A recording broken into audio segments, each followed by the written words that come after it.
इस वीडियो में हम लोग डिस्कस करने वाले हैं how to get the FSSAI license for the home kitchen. जी हाँ, आज इंडिया में भाई स्विगी या जोमेटो पे आप ले लो, जो मोस्टली क्लाउड किचन्स भी है, वो सारे अधिकतर जो है होम किचन की तरह ही यहाँ पे स्टार्ट करते हैं। तो मेनली उनको ना फूड लाइसेंस चाहिए होता है, फैसाई लाइसेंस चाहिए होता है। और कई बार जो होम बेकर्स भी होते हैं, अपने घर से केक वगैरह पेस्ट्री वगैरह बनाकर बेचते हैं, या होममेड फूड आइटम्स बेसिकली जो होते हैं, तो वहाँ पे भी उनको स्टार्टिंग के अंदर फूड लाइसेंस चाहिए होता है। तो आज के इस वीडियो के अंदर बताने वाला हूँ क्या क्या डॉक्यूमेंट्स चाहिए होते हैं, कौन सी कैटेगरी आपको सेलेक्ट करनी है, जो भी आप आइटम बना रहे हो तो अपने फूड लाइसेंस लाइसेंस के अंदर उसको कैसे मेंशन करना है। तो पूरा प्रोसीजर ऑनलाइन रहेगा, स्टेप बाय स्टेप बताऊंगा, तो प्लीज पूरा वीडियो जरूर देखिए। यार, स्टार्ट करने से पहले बताना चाहूंगा, अगर यही चीजें अगर आप प्रोफेशनल एक्सपर्ट से बहुत ही अफोर्डेबल कॉस्ट के ऊपर अवेल करना चाहते हो, तो आप माई ऑनलाइन से कर सकते हो, link in the description box. और आप हमारे 1500 से भी ज्यादा रिव्यूज को चेकआउट कर सकते हो। पहले देखो, अगर मैं टाइप ऑफ दी फैसाई लाइसेंस की बात करूँ, 3 टाइप के रहते हैं, बेसिक रहता है, स्टेट का रहता है और सेंट्रल का रहता है। तो अभी तो आप जस्ट शुरू कर रहे हो, तो ऑब्वियसली बात है, आपका जो टर्नओवर रहेगा वो 12 लाख के नीचे रहेगा। तो हमेशा आपको बेसिक जो फैसाई का रजिस्ट्रेशन होता है वही आपको अप्लाई करना रहता है। बाकी जो स्टेट का फैसाई लाइसेंस होता है, आपका 12 से 20 करोड़ के बीच में अगर टर्नओवर है तो स्टेट का चाहिए रहता है। और सेंट्रल जो बेसिकली जो बहुत सारे जैसे रेस्टोरेंट की तरह जो ओपन करते हैं, बेसिकली मल्टीपल उनकी ब्रांचेस वगैरह, या कोई जो लार्ज बिजनेस है, मोर देन 20 करोड़ टर्नओवर है, तो उस केस में सेंट्रल लाइसेंस यहाँ पे चाहिए होता है। तो अगर मैं एलिजिबिलिटी क्राइटेरिया की बात करूँ, स्पेशली होम किचन के लिए या होममेड फूड बिजनेस के लिए, तो एनुअल जो उनका टर्नओवर है 12 लाख के नीचे है, तो वो सिंपली जो है अपना बेसिक जो एफआई का फैसाई का जो रजिस्ट्रेशन सर्टिफिकेट है उसके साथ में आप जा सकते हो। अब देखो, डॉक्यूमेंट्स की बात करो तो पैन कार्ड, आधार कार्ड तो एज ए प्रोप्राइटर होना ही चाहिए। ये तो बेसिक केवाईसी है, और आप एक इंडिविजुअल पर्सन है तो आपके नाम पे बेसिकली अप्लाई होगा। तो यहाँ पे जो मेन इंपॉर्टेंट डॉक्यूमेंट होता है वो होता है जिस जगह से आप बिजनेस को शुरू कर रहे हो। जी हाँ, तो आपका जो भी एड्रेस प्रूफ होगा उसमें आपका इलेक्ट्रिसिटी बिल, और जिसके नाम पे भी बिल है उस पर्सन से आपको एक एनओसी बनवानी पड़ेगी, नो ऑब्जेक्शन सर्टिफिकेट, कि ये पर्सन यहाँ पे इस टाइप का ये बिजनेस कर रहा है और मुझे कोई ऑब्जेक्शन नहीं है कि इस जगह पे वो फूड लाइसेंस के लिए अप्लाई कर रहा है। अगर कमर्शियल रेंट एग्रीमेंट है तो बहुत ही बढ़िया बात है। इसके अलावा पासपोर्ट साइज फोटोग्राफ हो गया और बिजनेस की नॉर्मल सी डिटेल्स हो गई। अब बात करते हैं भाई अप्लाई करने का क्या तरीका रहता है। तो देखो, उसमें 2 कैटेगरी रहती है, एक तत्काल वाली रहती है, एक नॉर्मल वाली रहती है। तो यहाँ पे अगर आप देखोगे ना कि किस टाइप के जो बिजनेस है वो इस टाइप की जो इंस्टेंट सर्टिफिकेट होता है उसका एडवांटेज उठा सकते हैं। तो उसमें नॉर्मली आपको जो चीजें मिलेगी उससे में कभी भी आपको जो होम बेस्ड बेसिकली जो फूड प्रोडक्ट्स होते हैं उसके लिए यहाँ पे आपको नहीं दिखने वाला। हाँ, pretty retailer of the snacks और टी शॉप वगैरह, हॉकर वगैरह, ये आपको ऑब्वियसली बातें देखने को मिल जाएगा। तो मैं तो हाईली रिकमेंड करूंगा तत्काल की जगह हमेशा नॉर्मल जो है जनरल कैटेगरी के थ्रू जाओ। तो यहाँ पे सबसे पहले आपको जनरल कैटेगरी के थ्रू जाना है। सबसे पहले आपको अपना सिंपली जो है स्टेट जो है सेलेक्ट कर लेना है। अब आप देखोगे यहाँ पे मैन्युफैक्चर है, ट्रेड है, फूड सर्विसेज है, सेंट्रल गवर्नमेंट है, हेड ऑफिस है। तो आपको सिंपली फूड सर्विसेज वाले बटन पे क्लिक करना है। अब यहाँ पे आप देखोगे तो होम की कोई अलग से कैटेगरी नहीं रखी, लेकिन यहाँ पे एक फूड वेंडिंग एस्टेब्लिशमेंट करके एक कैटेगरी दी गई है, जिसमें अगर आप देखोगे तो यहाँ पे साफ साफ लिखा हुआ है होम बेस्ड कैंटीन ढाबा वाला। ठीक है, तो इन सबको जो है home based caterer and restaurant to customer, तो इन सभी जो है चीज़ों को इस कैटेगरी के अंदर इंक्लूड किया गया है। जिसके अंदर अगर आप मान लो टिफिन सर्विस का भी बिजनेस चला रहे हो तो वो भी इसी कैटेगरी के अंदर आप उसको इंक्लूड कर सकते हो। तो यहाँ पे आप देख सकते हो आपका टर्नओवर जो अभी 12 लाख के नीचे है, तो हम लोग रजिस्ट्रेशन के लिए अप्लाई करने वाले, स्टेट के लिए अप्लाई नहीं करने वाले। उसके बाद में सिंपली यहाँ पे आपको प्रोसीड बटन पे क्लिक करना है। यहाँ पे यू आर द एलिजिबल आ जाएगा। तो ये पूरा एप्लीकेशन फॉर्म आपका खुल गया। अब यहाँ पे सबसे पहले नेम ऑफ द एप्लीकेंट या फिर स्लैश कंपनी डालना है।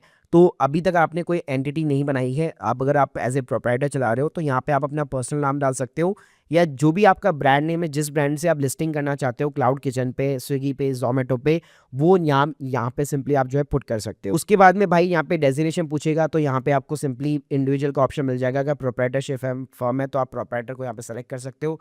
यहाँ पे आपको अपना पर्सनल पैन कार्ड नंबर डालना है। यहाँ पे एक बार अगर आप अपनी जैसे पैन कार्ड वगैरह डालोगे तो डेट ऑफ बर्थ डालने के बाद यहाँ पे सिंपली आपको अपना पैन कार्ड जो है डिटेल्स जो है एक बार वेरीफाई करानी पड़ेगी। अब आप नीचे की साइड में होंगे तो यहाँ पे सिंपली आपका एड्रेस आ जाएगा, आपका स्टेट हो गया, आपका डिस्ट्रिक्ट वगैरह हो गया, आपका सब डिवीजन वगैरह हो गया, विलेज हो गया, पिन कोड हो गया, मतलब जिस भी जगह से आप बिजनेस अपना शुरू कर रहे हो, जो बिजनेस में आप एड्रेस प्रूफ भी यहाँ पे लगाने वाले हो, इलेक्ट्रिसिटी बिल की कॉपी वगैरह, सेम एड्रेस यहाँ पे आपको पुट करना है। उसके बाद में अगर यही एड्रेस आपका same as address of the premises है तो यहाँ पे आपको यस बटन पे क्लिक करना है। तो ऊपर वाला एड्रेस ऑब्वियसली बात है नीचे आ जाएगा। इसके बाद में यहाँ पे आपको अपनी कॉन्टैक्ट डिटेल्स के अंदर आपका मोबाइल नंबर, ईमेल आईडी और कॉन्टैक्ट जो भी पर्सन का नाम है वो आपको डालना है। ध्यान रखिएगा जो सर्टिफिकेट है वो आपका नॉर्मली ईमेल के ऊपर ही अलर्ट आता है, तो सही ईमेल आईडी डालिएगा। उसके बाद में अगर आप नीचे जाएँगे तो यहाँ पे पूछेगा कि कितने साल के लिए आप अप्लाई करना चाहते हैं। तो बिज़नेस को जस्ट शुरू कर रहे हो, नॉर्मली ₹100 की यहाँ पे फ़ीस लगती है। गवर्नमेंट फ़ीस की बात करो तो 1 साल के लिए आप अप्लाई कर सकते हो, या एक साथ अगर आप चाहो तो 5 साल के लिए भी अप्लाई कर सकते हो।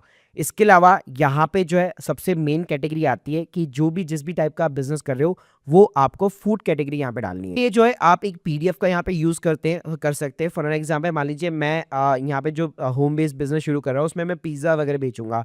तो यहाँ पे जैसे आप पिज़्ज़ा वगैरह सर्च करेंगे तो ऑटोमेटिकली ये आपको पूरी ना कैटेगरी बता देगा कि किस कैटेगरी के अंदर आ सकता है। जैसे कि ये 7 नंबर की कैटेगरी में आ सकता है। तो यहाँ पे आप देख सकते हो 7 नंबर पे बेकरी प्रोडक्ट्स वगैरह दिए गए, तो उसको आप यहाँ पे इंक्लूड कर सकते हो। तो इस तरह से जो है आप यहाँ पे जो है चीज़ों को सर्च कर सकते हो अपने अकॉर्डिंग, और जो भी आपकी मल्टीपल कैटेगरीज़ है, आप मल्टीपल कैटेगरीज़ को भी यहाँ पे आप ऐड वगैरह करा सकते हो। इसके अलावा एफएसएम नंबर के अंदर आपको कुछ एंटर नहीं करना है। नीचे आप जाओगे कब बिज़नेस आप शुरू करने वाले हो, तो वो आपको सिंपली जो है यहाँ पे डेट वगैरह इंसर्ट करनी है। कोई भी आप पास्ट की डेट नहीं डाल सकते, आपको फ्यूचर की डेट डालनी पड़ेगी। वाटर सप्लाई आपका पब्लिक है, प्राइवेट है या अदर से, या नॉट एप्लीकेबल है। अगर मान लीजिए काम ही नहीं आता तो नॉट एप्लीकेबल हो जाएगा, वरना सिंपली यहाँ पे पब्लिक रहेगा।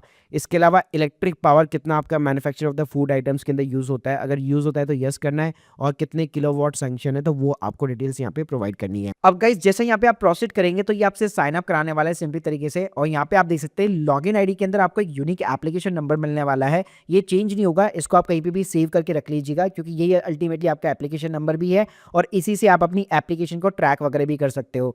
तो यहाँ पे आपको अपनी ईमेल आईडी डालनी है, अपना मोबाइल नंबर डालना है, किससे बिलोंग करता है, और एक सेकेंडरी कॉन्टैक्ट डिटेल्स डालनी है, और सिंपली तरीके से कोई भी अपनी मनपसंद का पासवर्ड वगैरह सेट आउट करके कैप्चा कोड डाल के सिंपली तरीके से यहाँ पे आपको साइन अप करना है। साइन अप करने के बाद में गाइस ये आपको डॉक्यूमेंट्स अपलोड की यहाँ पे जो है लिस्ट के ऊपर लेके जाएगा। तो मैंने जैसे बताया था कि मेजरली वैसे तो आपको 2 ही डॉक्यूमेंट्स चाहिए होंगे। एक आप अपनी पासपोर्ट साइज फोटोग्राफ यहाँ पे सिंपली तरीके से अपलोड कर सकते हैं, तो यहाँ पे आपको वो ऑप्शन मिल जाएगा। और आइडेंटिटी प्रूफ में बेस्ट ऑप्शन ये है कि आपको हमेशा अपना आधार कार्ड अपलोड करना चाहिए, वो भी फ्रंट साइड का, बैक साइड का, ताकि उसके अंदर आपका एड्रेस वगैरह भी यहाँ पे अच्छे तरीके से उसके अंदर शामिल हो जाए। तो ये 2 डॉक्यूमेंट मेजर डॉक्यूमेंट है जो आपको अपलोड करने हैं। तीसरा गाइस जो डॉक्यूमेंट है, अगर आपकी प्रीमाइस यहाँ पे आधार कार्ड के एड्रेस से डिफरेंट है तो उसके अंदर आपको प्रूफ ऑफ प्रीमाइस वगैरह भी अपलोड करना पड़ेगा, जिसके अंदर गाइस आप इलेक्ट्रिसिटी बिल की कॉपी हो गई और उसके साथ में नो ऑब्जेक्शन सर्टिफिकेट वगैरह हो गया, ये चीजें आप यहाँ पे अपलोड कर सकते हैं। और गाइस मैं आप लोगों को एनओसी यहाँ पे सैंपल दिखाना चाहूँ तो देख सकते हैं इस टाइप के स्टैम्प पेपर के ऊपर सिंपली तरीके से आप एनओसी वगैरह क्रिएट कर सकते हैं, और उसके साथ में आपको अपने बिल की कॉपी वगैरह लगानी पड़ेगी। उसके बाद में गाइस सिंपली नीचे आपको जो यहाँ पे फीस का पेमेंट करना है, तो जैसे मैंने बताया था अगर आप 1 साल यहाँ पे चूज करते हैं तो आपको ₹100 का फीस का पेमेंट करना है। प्लस अगर आपके पास में ऑलरेडी जीएसटी नंबर है, जैसे बताया था कि फर्स्ट स्टेप के अंदर पहले जीएसटी अप्लाई करना है, अगर आपको जीएसटी चाहिए तो जीएसटी नंबर यहाँ पे आपको इंसर्ट करने का ऑप्शन तरीके से सिंपली तरीके से मिल जाता है। तो ऑनलाइन पेमेंट गेटवे में आप रिजर्व पे या पेयू बेस कोई भी अपनी मनमर्जी का चूज कर सकते हैं, और जीएसटी नंबर में अपना जीएसटी नंबर डाल के ये ₹100 का फीस का पेमेंट आपको करना पड़ेगा। गाइस जैसे यहाँ पे आप अपनी फीस को कंप्लीट करते हैं इस टाइप की पीडीएफ वगैरह जनरेट हो जाएगी, जिसको आप सिंपली तरीके से यहाँ पे सेव कर सकते हैं। उसके अंदर आपका एप्लीकेशन नंबर भी होगा जो अल्टीमेटली आपकी लॉगिन आईडी की तरह ही काम करेगा। अब गाइस बात करते हैं कि आपको अपनी एप्लीकेशन को कैसे ट्रैक करना है, तो वैसे तो आपको ईमेल और एसएमएस अलर्ट्स के थ्रू यहाँ पे चीजें पता लग जाती है, लेकिन फिर भी अगर आप अपनी एप्लीकेशन को ट्रैक करना चाहते हैं तो आपको होम पेज के ऊपर ही आना है। तो यहाँ पे आपको ट्रैक एप्लीकेशन का ऑप्शन मिल जाता है। तो यहाँ पे जो आपका स्टार्टिंग के अंदर जो लॉगिन आईडी था वो सिंपली तरीके से आप यहाँ पे डाल सकते हैं, जो आपको एप्लीकेशन रेफरेंस नंबर भी होगा। जैसे कैप्चा कोड वगैरह डालकर आप यहाँ पे देखेंगे तो यहाँ पे आपको साइट के अंदर स्टेटस ऑफ द एप्लीकेशन दिखाता है। तो यहाँ पे आपको स्टेजेस बताएगा। तो अगर आपने एप्लीकेशन रिसेंटली जस्ट सबमिट की है तो आपको बताएगा कि अभी एप्लीकेशन केवल आपकी सबमिट हुई है। अगर आपकी एप्लीकेशन इनकम्प्लीट है तो आपको इनकम्प्लीट दिखाएगा। अगर ऑफिसर आपको कोई नोटिस भेजता है कि आपकी एप्लीकेशन यहाँ पे रिजेक्ट की गई है, आपको ये डॉक्यूमेंट एडिशनल डॉक्यूमेंट यहाँ पे सबमिट करना है, तो उस केस में यहाँ पे आपको रिवर्टेड का भी ऑप्शन दिखाने वाला है। और जैसे आपका सर्टिफिकेट वगैरह इश्यू हो जाता है तो यहाँ पे आप देख सकते हैं रजिस्ट्रेशन सर्टिफिकेट इश्यूज, इस टाइप का सिंपली तरीके से आपको स्टेटस वगैरह दिखाने वाला है।